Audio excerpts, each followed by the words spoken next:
There's a great deal of uncertainty, conflicting data points, as well as just a macro environment that we really haven't ever found ourselves having to deal with at this point. So what are you advising investors depending on their timeframes? Well, look, the first thing to keep in mind is to be very pragmatic here. We think the market, the S&P's lost 17, 18% so far.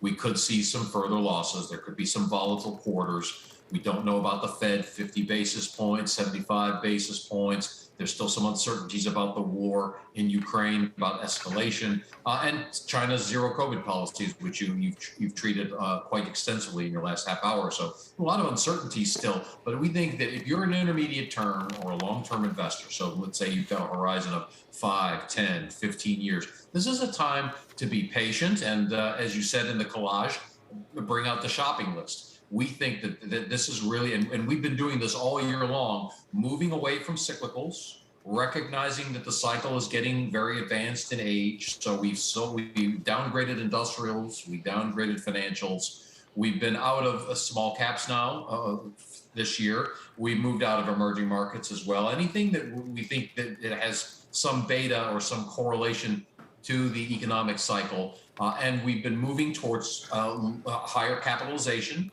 towards the U.S. over international, and away from small caps here in the U.S. And then within the sectors, you want to move into quality. You want to move into where there's good cash flow, good cash to debt ratio, so solid balance sheets, and really good secular trends for earnings and revenues going forward. And if you could be patient here, this is an opportunity to dollar cost average in. In other words, make a disciplined plan to put a little bit of money to work on an incremental basis. Could be time increments, or could be in terms of incremental declines in the overall market indices. Either way, this is a time to be patient and to buy stocks on sale. You know, the people who we think are going to get in trouble here are the ones who try to time the market to, let's say, sell out at 25% down and then figure out, well, gee, when am I going to get back in? Those folks have to be right twice, whereas we only have to be right about the market eventually rising.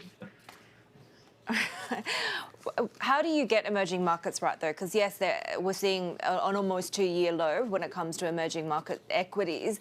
Are you risking throwing the baby out with the bathwater, though, if you say no to everything EM, even as we see even that value rotation fade for emerging markets, right? So it's a good point. We're not eliminating emerging markets from the portfolios, not by any means. We're underweighting. And so investors who want to be a little bit selective, and selectivity is part of what we're talking about here in terms of, buying this but not buying that. If you want to start buying emerging markets here, the ones that have been the most buoyant are those that export commodities. And it's likely that those commodities will continue to rise in price in the months and years ahead. So that could be a good place to start in emerging markets. And I would also say, don't give up on China.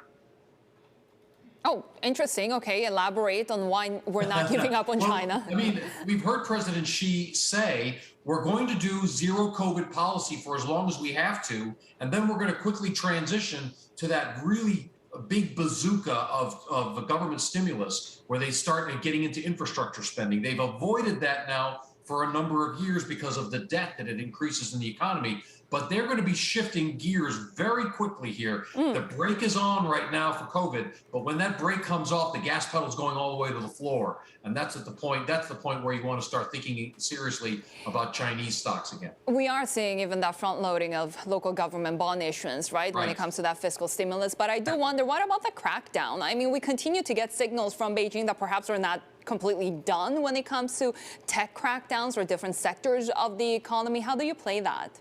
So last year was kind of a special year. If you think back over the last 10 years, there have been times when the Chinese economy has been growing pretty steadily, right at target or a little bit above target, when Beijing all of a sudden will inject some policy, some regulatory policy.